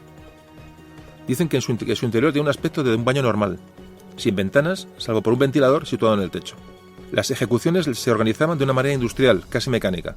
Los condenados llegaban en camión, acompañados por un médico, y cuando accedían a la cámara, rodeada de alambre de espino, se desnudaban todos juntos. Los guardias Confiscaban relojes, medallas, pendientes, fotografías, con la promesa de a la salida de devolvérselo todo. Los prisioneros recibían una toalla y una pastilla de jabón. Se cerraban las puertas y las aberturas del ventilador empezaban a rozar gas. 10 minutos después, todo se había acabado. Una cuadrilla compuesta por judíos limpiaba el sitio de cadáveres para hacer hueco a los siguientes. Los primeros en ser ejecutados pensaban que iban a darse un baño, pero a medida que se fue corriendo el rumor de lo que de verdad ocurría allí, cada vez fueron más frecuentes los intentos de no entrar en las cámaras. Los guardias solventaban estos problemas con sus revólveres. Bueno, todo esto llegó a España, llegó al gobierno de Franco. Hablan de historiadores que lo han analizado este caso, y hablan que el diplomático español Ángel Sanz Briz, actúa por su cuenta absolutamente. No tiene instrucciones ni en contra ni a favor, con lo que te comentamos. Pero él actuó por auténtica humanidad. Es decir, realmente es un caso realmente increíble, ¿no? Como una persona se implica por los demás. El análisis que hacen otros historiadores, por ejemplo, Julián Casanova habla de que Sanz Briz fue un valiente enviando este informe a Madrid. Un profesor de la Universidad de Jerusalén habla de este caso de Ángel Sanz y dice textualmente, es importante el acto que lleva a cabo el español sencillamente porque el holocausto en Hungría se inicia poco antes, en marzo, cuando el ejército alemán ocupa el país, y él hace el envío en verano, en agosto. Estaba ante sus ojos el horror, y lo denuncia. No todos se atrevieron a hacerlo. Bueno, pues ¿cuánta información de la que mandó Ángel Sanz llegó realmente a los poderes del régimen? Pues no sabemos. Es decir, ahí hay un tema que queda absolutamente abierto. Queda abierto, pero tenemos datos, tenemos muchos datos, y ya digo, os dejo esto aquí para que cada uno siga leyendo, siga investigando y que cree inquietud, ¿no? Este tema que realmente es muy interesante a la vez que muy dramático. Habla en el informe que manda Sanz a Madrid, otro pasaje. Me quiero alargar, pero creo que es interesante porque son testimonios y como antes decía, hay que aprender de todo esto. Bueno, pues cuentan este informe, los informes Sanz Briz, estos famosos informes, que el caso de una señora que pidió el cambio del traslado de Auschwitz a Birkenau, se lo conceden porque allí había pocas condiciones higiénicas, tiene un hijo pequeño, al final no se sabe cómo, pero se lo conceden. Y cuando llega al otro campo de concentración, ve césped, ve los edificios más o menos nuevos, ladrillo reluciente, y dice, por fin, esto es un campo de concentración, he llegado, ¿no? Un poco de seguridad y este sitio cambia. Y dice la desilusión, ¿no? La decepción que se lleva es cuando, nada más llegar, la meten en un cuarto, la afeitan la cabeza y le tatúan en el brazo izquierdo, su número de preso. Cuenta esta señora que se dirigió a una cámara de gas, la dirigieron a una cámara de gas y no sabemos cómo, pero escapó. Se escapó del campo, salió corriendo y escapó del campo de concentración. No lograron cazarla. Tuvo ayuda de unos campesinos y todo esto lo cuenta, repito, no son cosas que estoy contando que ocurrieron, puedo contar mucho más testimonios mucho más certeros y mucho más ricos, sino testimonios que el funcionario español traslada a España. Bueno, pues ¿qué hizo Ángel Sanz para salvar gente? Que es lo que hoy vamos a hablar un poco ya al final del programa. Ante las denuncias que manda a Madrid, no recibe ninguna respuesta. Ya un año antes el secretario de la Embajada Española en Berlín, Oliván, había escrito al Ministerio de Asuntos Exteriores pidiendo autorización para ayudar a los judíos del exterminio que estaban siendo objeto. No recibe respuesta. Y entonces ocurre cuando el embajador en Budapest, hay que pensar que Sanz Briz era un agregado de negocios. Bueno, pues el propio embajador en Budapest, Miguel Ángel de Mugiro, contacta con el embajador en Berlín y entre los dos empiezan a buscar algo para buscar una salida a toda esta gente, es decir, una artimaña legal para intentar sacarlos de la atolladera. Entonces encuentran un decreto que fue promulgado en el año 1924 de la dictadura de Primo de Rivera, que daba la posibilidad de conceder la nacionalidad española a los descendientes de los sefardíes expulsados por los reyes católicos. Bueno, pues se agarran a esta ley, evidentemente engañando a los alemanes que no sabían que la ley había sido derogada por la Segunda República en el 31.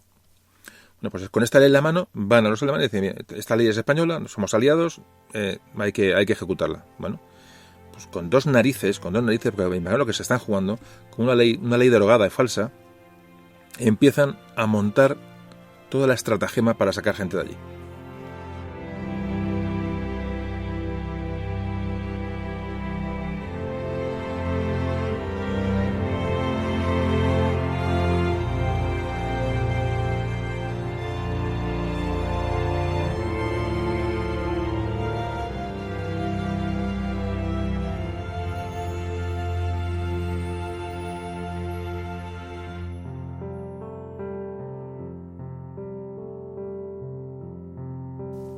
La primera acción con esta nueva táctica es salvan y envían a Tánger 500 niños que estaban en la sala de espera de una cámara de gas en Polonia.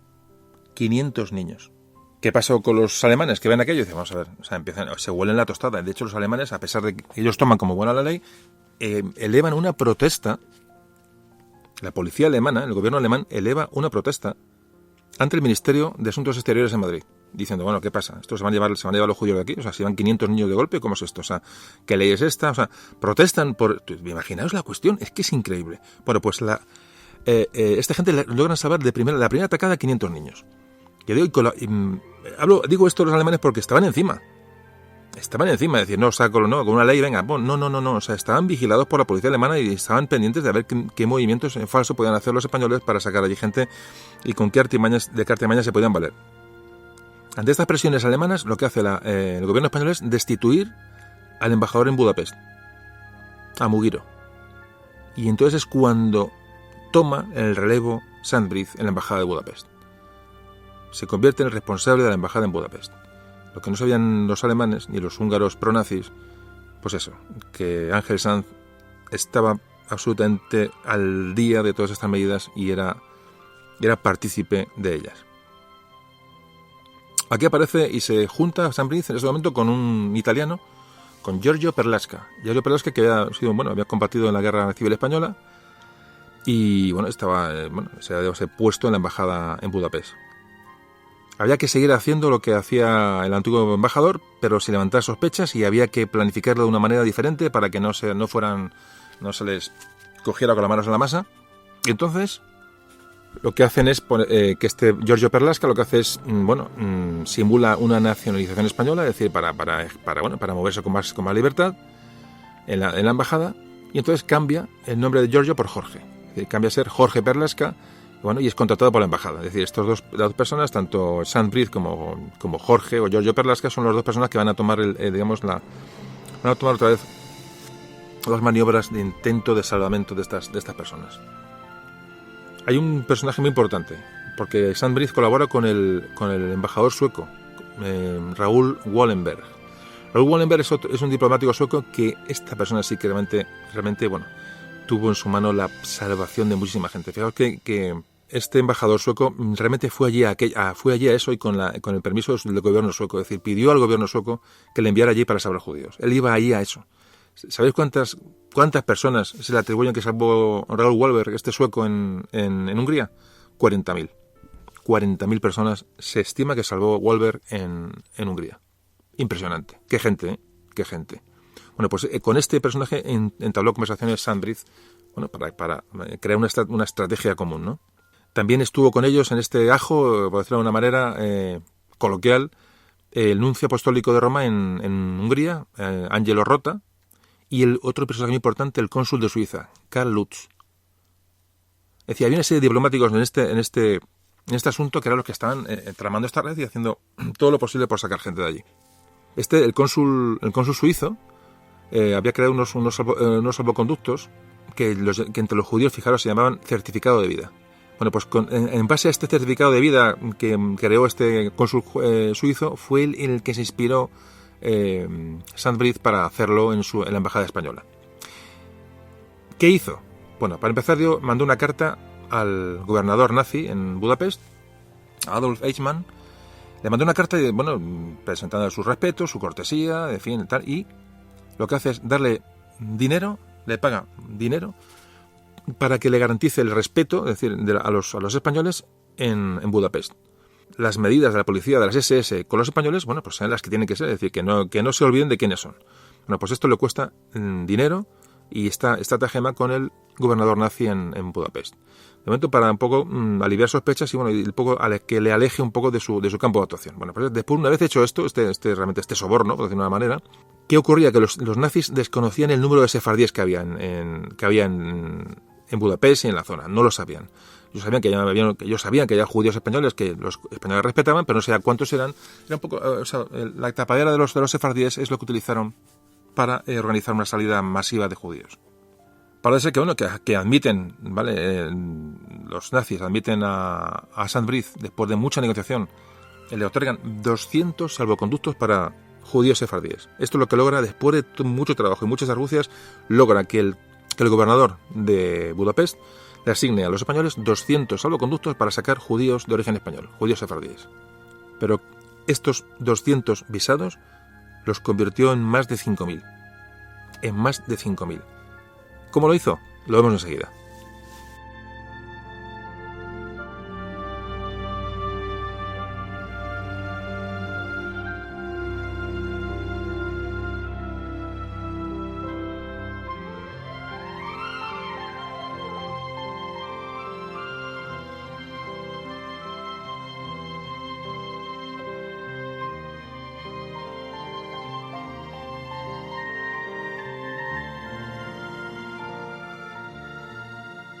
Bueno, pues Sandbrith lo que hizo es convertir estos 200 documentos que valían la vida de las personas.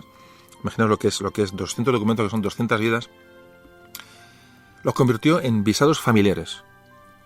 O sea, 200 documentos personales los convirtió en 200 visados para familias. ¿Cómo lo hizo? O sea, ¿cómo se jugó la vida y cómo se jugó el todo por el todo haciendo esto? Realmente es impresionante. Lo que hizo fue creó estos 200 documentos, los dividió en diferentes series para diferentes personas. Es decir, por ejemplo, él lo que tenía que hacer, el número era del 1 al 200. No podía pasarse del 200, que era el límite de visado para los españoles. Bueno, pues los denominó, yo qué sé, pues el 65A, 65B, 65C, 65D. Fue asignando letras a cada número. Lo que sabía la policía alemana en las fronteras que ellos tenían hasta el número 200. Veían un 134D, con visos de realidad, hablado por el cónsul español, y bueno, bien. O sea, gracias a eso, pero fíjanos que realmente la treta de alguna manera es burda, pero es que se estaba jugando la vida. Cuanto más burda fuera la treta, más se jugaba el pellejo este señor, ¿no? Bueno, pues así lo hizo para intentar sacar gente.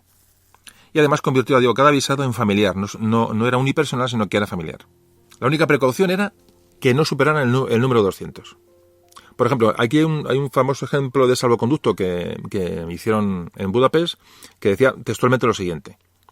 Decía: certifico que Mort Mannheim, nacido en 1907, residente en Budapest, calle de tal, ha solicitado a través de sus parientes en España la adquisición de la nacionalidad española. La legación de España ha sido autorizada a extenderle un visado de entrada en España antes de que se concluyan los trámites que dicha solicitud debe seguir. Bueno, pues en esta estratagema de poner letras a cada número, de meter familias en vez de personas individuales, parece ser que se sacaron más de 5.000 judíos.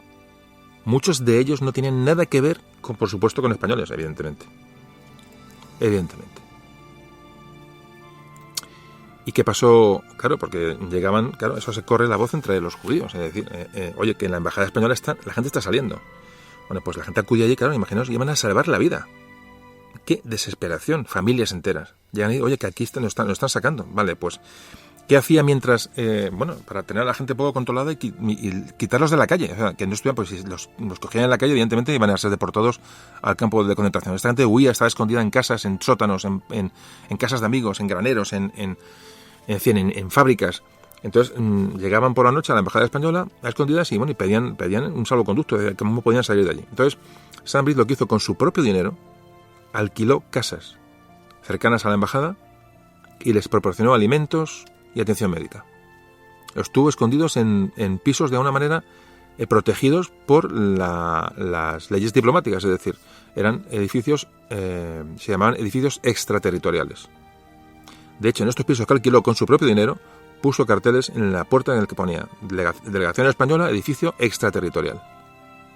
Con lo cual la policía alemana, evidentemente, podía haber entrado. Imaginaos qué problema tenían. Pero bueno, desde que aquello era una zona que respetaban, y esa gente pudo permanecer en estas viviendas.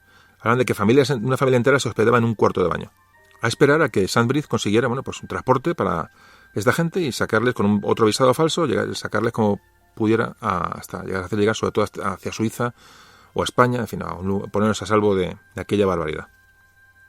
Bueno, pues ese es el trabajo de Sandbridge.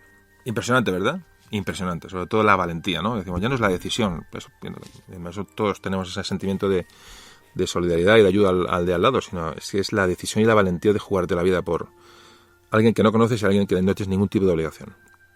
Bueno, pues va a llegar el final de la guerra, a finales del 44, está a punto de caer Budapest en manos de los soviéticos. Claro, entonces, como evidentemente era la embajada española, es decir, una embajada española que era enemiga absoluta de la Unión Soviética. No había relaciones diplomáticas ni nada que se le pareciera. Entonces, claro, recibe, ante la llegada de los soviéticos, Sandbridge recibe de Madrid la orden de abandonar Budapest y trasladarse a Suiza. Dejó toda la infraestructura que había organizado. Mientras entraban los rusos en Budapest, siguió sacando el italiano Giorgio Perlasca, siguió utilizando este sistema que ha creado Sandbridge para seguir sacando algunos judíos más de Budapest. Pero cuando se había acabado ya los visados, es decir, ya era una cosa que no podían sacar más porque iban a ser detectados, y este italiano empezó a falsificar documentos de identidad españoles falsificados por él mismo. Esto durante los últimos días de dominio alemán de Budapest. Ojo también lo que hizo este hombre, Giorgio Perlasca. Impresionante. Bueno, pues de esta manera tuvieron judíos escondidos en estos pisos, en Budapest, hasta que entraron los soviéticos en Budapest. Budapest fue liberado y los judíos, pues los que quedaban vivos, pues fueron salvados. Ángel Sandbridge regresó a España. No recibió ninguna felicitación, pero tampoco ninguna censura. Es decir, como antes decíamos, tampoco interesaba muy bien lo que hizo y lo que no hizo. Entrevistaron una vez a su hija en un acto de homenaje, tuvo muchos, casi a título póstumo. Entonces, como en uno de los actos que habló su hija, entonces dice, a lo largo de su carrera mi padre siempre nos decía, lo que tuve el privilegio de hacer en Budapest es lo más importante que he hecho en mi vida.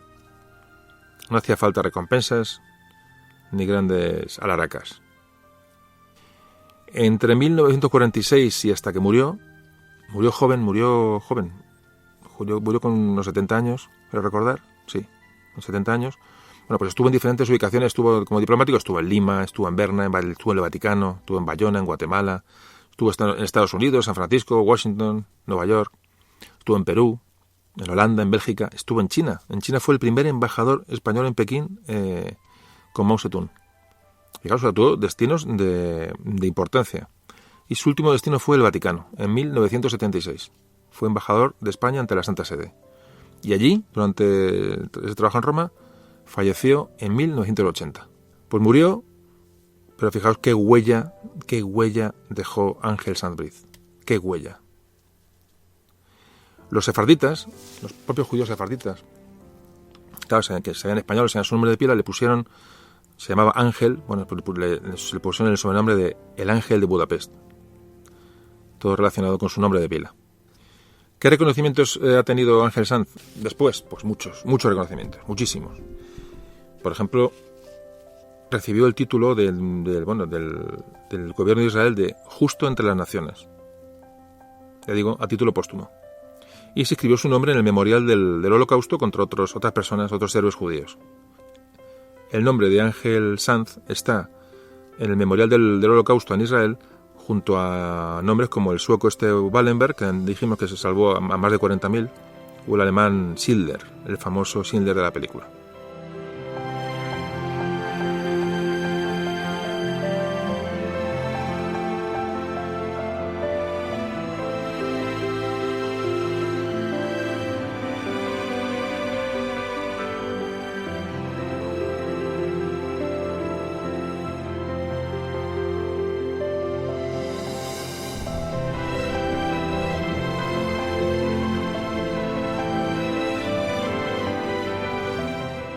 3 años más tarde, el gobierno de Hungría le concedió a título póstumo la Cruz de la Orden del Mérito de la República Húngara, por lo que hizo allí.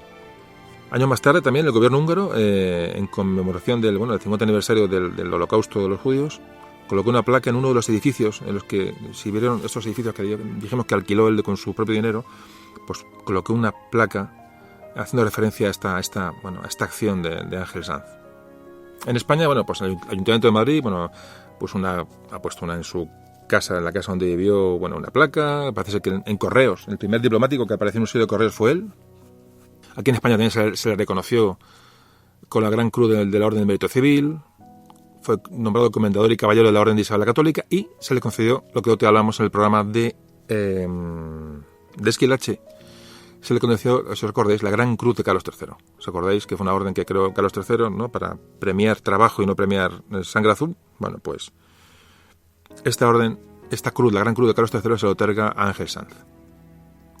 No solamente en España, otros países le dieron reconocimiento por todo lo que hizo durante su época, su andadura en Budapest. En Bélgica se le dio la Gran Cruz de Bélgica. Fue nombrado comendador de la Corona de Italia. Es oficial de la Orden de la Legión de Honor de Francia. Luego se ha criticado al gobierno español que parece que tomó estas acciones de Ángel Sanz como propias, es decir, que hayan emanado del propio gobierno español, cosa que es muy dudosa, o por no decir que no es cierta. Pero también hablan, los historiadores, que a pesar de ese intento de apropiación de la labor de Sanz-Briz en Budapest, que hizo luego el gobierno de Franco, también es cierto que los mismos historiadores dicen que fue la labor del gobierno de Franco fue realmente humanitaria y positiva en relación a otros países. Es decir, volvemos a esta contradicción que vengo hablando durante todo el programa, es decir, esta sombra que hay sobre realmente cuál fue la actitud que tomó el gobierno español sobre el genocidio de judíos, ¿no? La figura de Ángel Sanz es excepcional. Cuando estaba en Budapest era joven, tenía 32 años. Y no tenía ninguna obligación de refugiar judíos en las casas, ni gastarse el dinero, ni nada, de nada, y allí estuvo. Del gobierno de Madrid recibió silencio, que por lo menos le dejó actuar. Pero siempre a espaldas de todo, es decir, no tiene ningún tipo de cobertura diplomática, ninguna. Esta situación de no cobertura se ve en un documento secreto que salió a la luz no hace mucho, entonces se hizo en el año 61. El ministro de Asuntos Exteriores de la época del año 61, un tal Fernando María Castilla, con motivo de las indemnizaciones que tuvo que pagar Alemania e Israel, resulta, hubo herederos de sefardíes españoles, hubo ahí una historia con las indemnizaciones de guerra que tuvo que pagar Alemania. Entonces escribió un poco la realidad de lo que ocurrió. Y habla en el informe que realiza de estas indemnizaciones de guerra a judíos españoles, dice, textual, es muy interesante este párrafo, dice: la protección española a los judíos perseguidos no solo goza de las simpatías universales, sino que ha sido apoyada por las grandes potencias. Durante la Segunda Guerra Mundial, el Estado español, aun reconociendo que prestó eficaz ayuda a los sefardíes, pecó en algún caso de excesiva prudencia, y es evidente que una acción más rápida y decidida hubiera salvado más vidas. Creo que está dicho casi todo. Es decir, reconoce el propio régimen, estamos hablando del año 61, este ministro de Asuntos Exteriores reconoce, y lo imagino lo sabría de muy buena tinta, que se pudo hacer algo más. Se prestó ayuda, evidentemente, pero habla de una acción más rápida y decidida hubiera salvado más vidas. Es un dato objetivo. Por eso me gusta leeros los párrafos entrecomillados y literales, porque son los que realmente nos dan una idea real de la situación. Vuelvo a insistir en lo que antes comenté. Menos mal que los nazis esperaron a las repatriaciones, es decir, estaban diciéndoles a España, llevaros a la gente de aquí. No se los llevaban, pero respetaron el que estuvieran por allí, es decir, que más o menos esta inacción alemana, pues salvó también muchas vidas. Nunca Ángel Sanz-Briz habló de esto. Siempre mantuvo un silencio, es decir, no hizo ningún tipo de declaración posterior de si recibía apoyo de Madrid, no recibió, guardó silencio absoluto sobre esto. Es absoluto. Pues descendientes o judíos que habían sido salvados en estas acciones de Ángel Sanz, cuando estaba de diplomático en Nueva York, en el año 63, quieren que se airee lo que hizo este hombre en Budapest. Es decir, una persona callada, es decir, nunca dijo lo que hizo. O sea, otro ha dicho, venga, yo estoy aquí, yo he sido. No. Él fue un diplomático como uno cualquiera, nadie sabía realmente bueno, evidentemente cuando llegaba a los sitios al final se le conocía y al final todo se conocía, pero él nunca dijo nada. Guardó silencio, una persona discreta al 100%. Pero resulta que los propios judíos que sabían dónde estaba, que estaban en Nueva York, y dijimos que este es el hombre que estuvo en Budapest y salvó mucha gente. Es decir, se pidió al gobierno español que se le reconociera públicamente lo que había hecho. Los propios judíos, dice, ya que tu gobierno nadie dice nada, nosotros vamos a reconocerte lo que hiciste por nosotros, ¿no?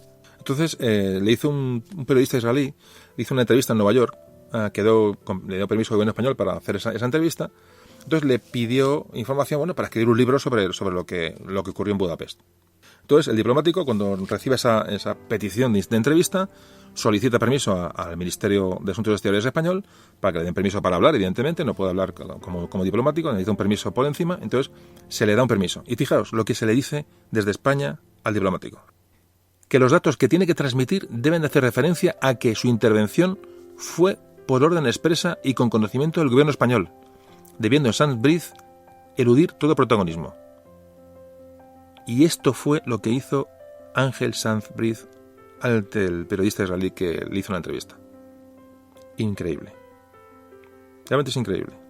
Qué personas, ¿no? Tan íntegras, y fijaos lo que esa persona tenía que saber. Y bueno, pues en esta declaración recibió órdenes desde Madrid para que no tuviera ningún protagonismo y dijera que todo lo que hizo fue orientado y provocado desde instancias del gobierno español.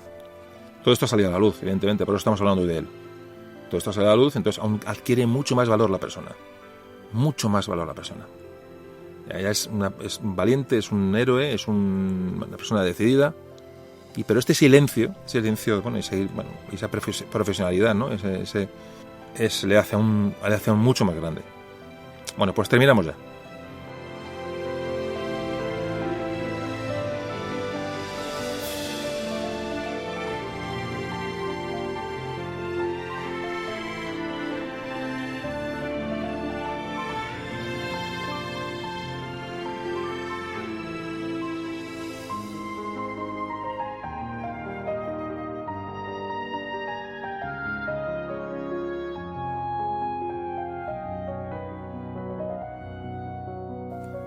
Bueno, salvó a miles de judíos. Él y otros muchos más. Pero hoy hemos cogido el ejemplo de Ángel Sanz. Gastó su dinero en crear una red de viviendas para acoger a estas personas perseguidas. Familias enteras que vivían en estas viviendas, hacinadas, pero que salvaron la vida. Contaba a su nieta en uno de los actos que ha habido posteriormente, ya no hace mucho tiempo, que bueno, se le ha invitado a la nieta y habló con su abuelo, y la familia evidentemente tiene muchas referencias, porque en la familia sí se sabe lo que esa persona pensaba, lo que decía, lo que contaba. Decía textualmente la nieta, hablando de su abuelo, dice: a pesar de aquellas lamentables condiciones, los descendientes de estas personas nos han trasladado su agradecimiento por el hecho de haber salvado sus vidas. Es decir, que hablaba que las condiciones de vida en los pisos de Budapest tienen que ser absolutamente horribles, pero salvaron su vida, ¿no? Entonces le han hecho llegar a la familia posteriormente por su agradecimiento por estar vivos, ¿no? No me quiero olvidar de esa gente que antes hablábamos, de diplomáticos españoles. Por supuesto, Ángel Sanz-Briz, Eduardo Proper de Callejón, José Luis Santaella y su esposa Carmen Schrader, Santiago Romero, Julio Palencia, José de Rojas. Son diplomáticos españoles que hicieron cosas similares. Ya sabemos que no sabemos cómo fueron ni cómo lo hicieron, no hemos hablado de ellos, pero decir su nombre aquí hoy, pues de alguna manera es reconocer su memoria, reconocer sus actuaciones, ¿no? Y todo lo hicieron a título personal, sin ningún tipo de cobertura de ningún tipo, y arriesgando mucho. Ángel Sanz murió en 1980, sin tener ningún tipo de reconocimiento, aunque parece ser que tampoco lo buscó nunca. De hecho, los datos nos dicen eso, que nunca buscó protagonismo, todo lo contrario. Se ciñó a su cargo, a su profesionalidad como diplomático, y jamás contó nada.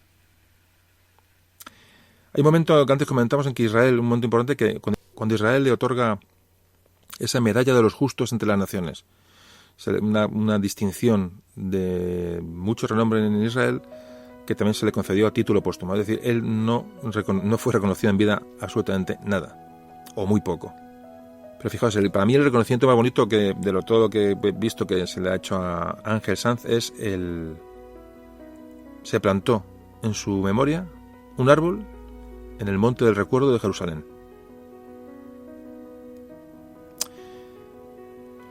Bueno, pues estamos terminando. Hoy no hay mucho o nada que resumir. Hoy no es un tema de historia al uso, hoy son unos hechos diferentes. Hoy hemos hablado de un tema diferente a lo que hemos hablado hasta ahora. No hay mucho que remarcar, mucho que recordar, mucho que asociar a otros podcasts. Creo que ha sido un relato de lo que un hombre puede llegar a hacer.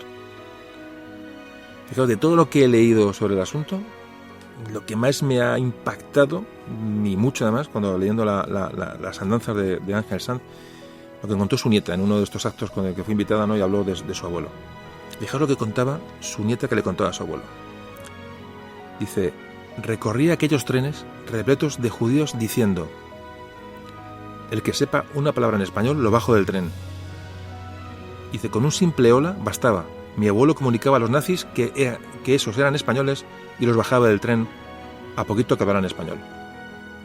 ¿Os imagináis a Ángel Sanz recorriendo una estación, gritando a esos pobres personas hacinadas en los vagones: el que hable español que lo diga, que lo bajo del tren? ¿No os parece impresionante? Es emocionante realmente, ¿verdad? Bueno, pues es digamos el pasaje que más me ha marcado de leyendo toda esta historia. Repito, esa persona recorriendo un andén, jugándose la vida, porque antes la estaba jugando, diciendo: el que sepa una palabra español lo bajo del tren. Realmente es memorable. Por favor, como siempre os digo, contad esta historia. La de Ángel Sanz Briz, el ángel de Budapest. Gracias por escuchar y nos vemos pronto. Memorias de un tambor.